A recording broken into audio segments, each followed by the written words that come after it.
Night shift ख़त्म होने वाली थी। सब लोग लॉग आउट करने की तैयारी में थे। तभी एक लास्ट फ़ोन रिंग हुआ और रोज़ नाम की एक लड़की ने कॉल पिक कर लिया। 50 मिनट तक वो किसी से ज़ोर ज़ोर से बात करती रही। जब टीम लीडर ने सिस्टम से लाइन टैप की तो पता चला कि दूसरी साइड पर कोई भी नहीं बोल रहा था। अगली सुबह रोज़ ऑफिस ही नहीं आई। दिनों बाद जब उसके घर पहुंचकर सच पता चला तो सबके होश उड़े हुए थे, क्योंकि जिसके साथ वो इतने दिनों से काम कर रहे थे वो तो सालों पहले ही मर चुकी थी।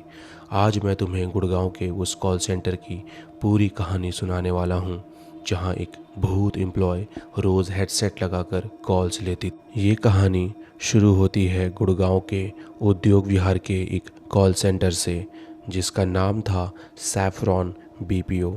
लोग कहते हैं कि ये ऑफिस एक पुराने कब्रिस्तान की जगह पर बना था। पहले यहाँ लोगों को दफन किया जाता था, फिर धीरे धीरे सब हटाकर यहीं एक ग्लास वाली मॉडर्न ऑफिस बिल्डिंग खड़ी कर दी गई।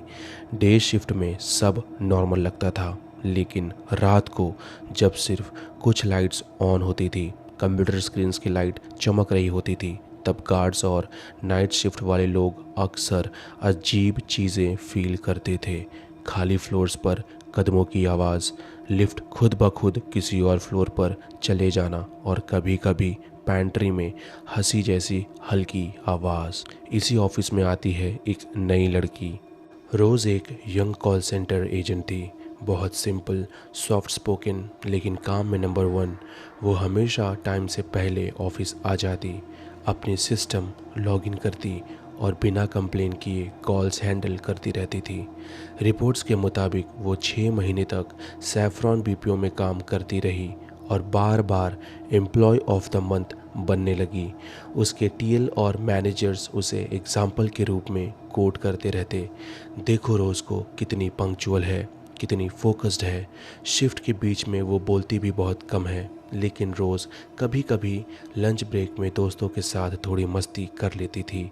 कॉफ़ी मशीन के पास छोटी छोटी बातें होती रहती थी, जैसे सैलरी, टारगेट्स, सपने। किसी को अंदाज़ा भी नहीं था कि इस लड़की के आसपास एक इतना बड़ा राज छुपा हुआ है। एक रात नाइट शिफ्ट ऑलमोस्ट ख़त्म होने वाली थी।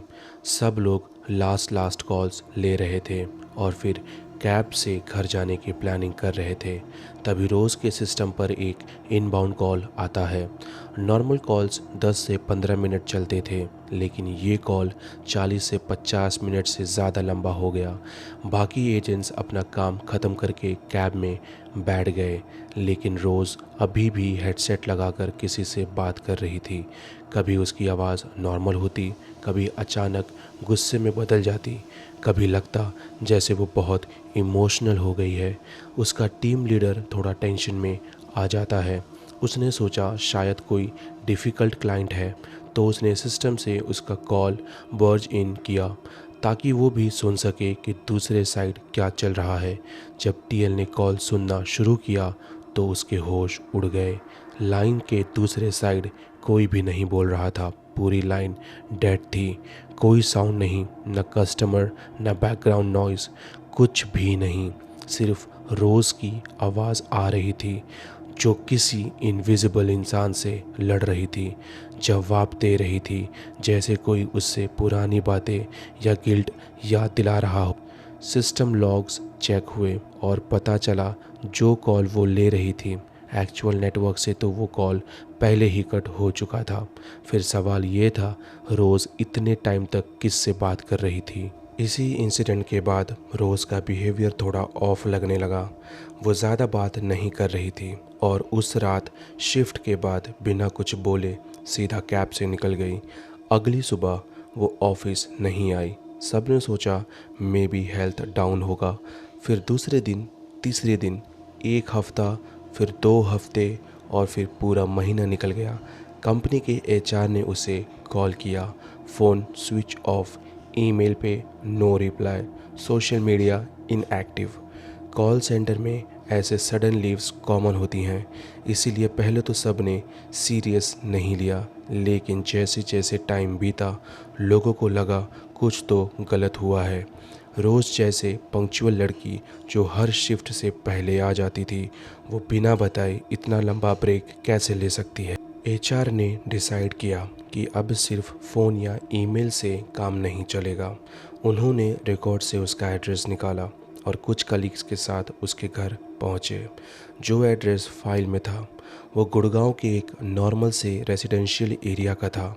वो लोग वहां गए, फैमिली से मिलने के लिए रेडी थे, लेकिन जब उन्होंने लैंडलॉर्ड से पूछा, यहाँ रोज़ नाम की लड़की रहती है ना?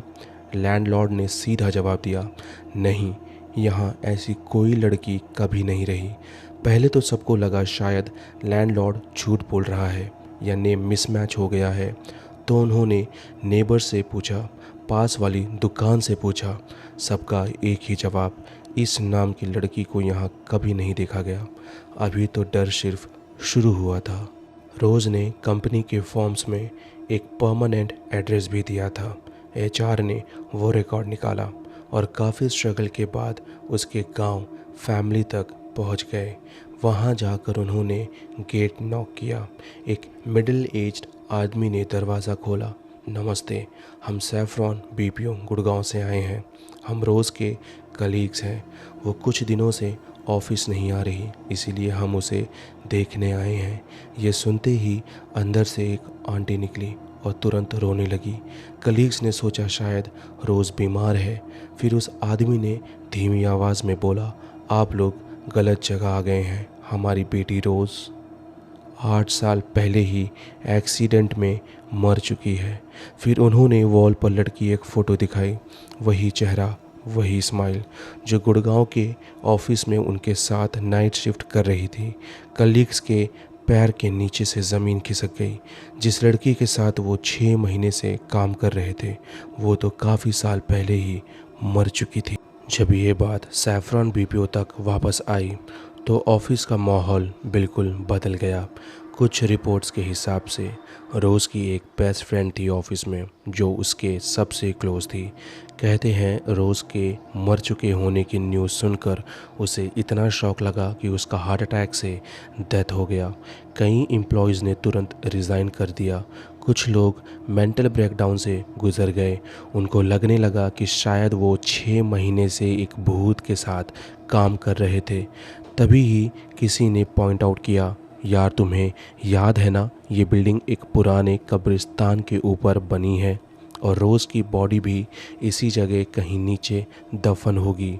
अब लोगों को उस लंबी कॉल की याद आने लगी जो रोज़ ने एक डेडलाइन के साथ की थी। रात के कॉरिडोर्स में सुनी गई कदमों की आवाज़, मिरर में दिखते रिफ्लेक्शंस और पैंट्री में आती हल्की हंसी, सब एक साथ दिमाग में चलने लगा। सैफरॉन बीपीओ का नाम फैल गया, वही जगह जहां एक मुर्दा लड़की 6 महीने तक जॉब करती रही। आज भी इंटरनेट पर यूट्यूब वीडियोस, पॉडकास्ट, आर्टिकल्स सब इस कहानी को सच्ची घोस्ट स्टोरी बोलकर सुनाते हैं।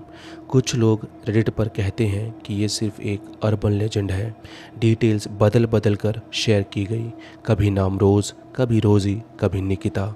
कुछ लोग बोलते हैं कि कंपनी ने अपनी प्रॉब्लम्स छुपाने के लिए ये घोस्ट स्टोरी वायरल होने दी, पर गुड़गांव के कई लोग आज भी इस बिल्डिंग को हॉन्टेड मानते हैं और कहते हैं कि रात के टाइम वहाँ अब भी एक लड़की का साया घूमता है, कभी अपनी पुरानी सीट पर बैठ के, कभी स्टेयरकेस पर चलकर सिर्फ फुटस्टेप्स के रूप में। सच क्या है ये आज तक किसी को एग्जैक्टली नहीं पता, पर एक बात पक्की है, सैफरॉन बीपीओ गुड़गांव की ये कहानी लोगों के दिमाग से कभी नहीं निकलती। तो दोस्तों, तुम्हारा क्या कहना है? क्या रोज़, रोज़ी या फिर निकिता सच में एक भूत थी जो 6 महीने तक रात रात भर कॉल्स हैंडल करती रही, या फिर ये सब एक बड़ी अर्बन लेजेंड है जो इंटरनेट से मिलकर बना दी गई? अगर तुम गुड़गांव या उस एरिया के आसपास रहते हो और सैफरॉन बीपीओ के बारे में कुछ सुना है तो कमेंट्स में ज़रूर लिखना। अगर तुम्हें ऐसी हॉरर प्लस मिस्ट्री स्टोरीज पसंद आती हैं तो वीडियो को लाइक करो, चैनल को सब्सक्राइब करो और बेल आइकन दबा दो, क्योंकि अगले एपिसोड में हम लेकर आ रहे हैं एक और ऐसी कहानी जहां शायद तुम्हें तुम्हारा खुद का घर भी सेफ ना लगे। मैं मिलूँगा तुमसे नेक्स्ट वीडियो में। तब तक के लिए goodbye and take care.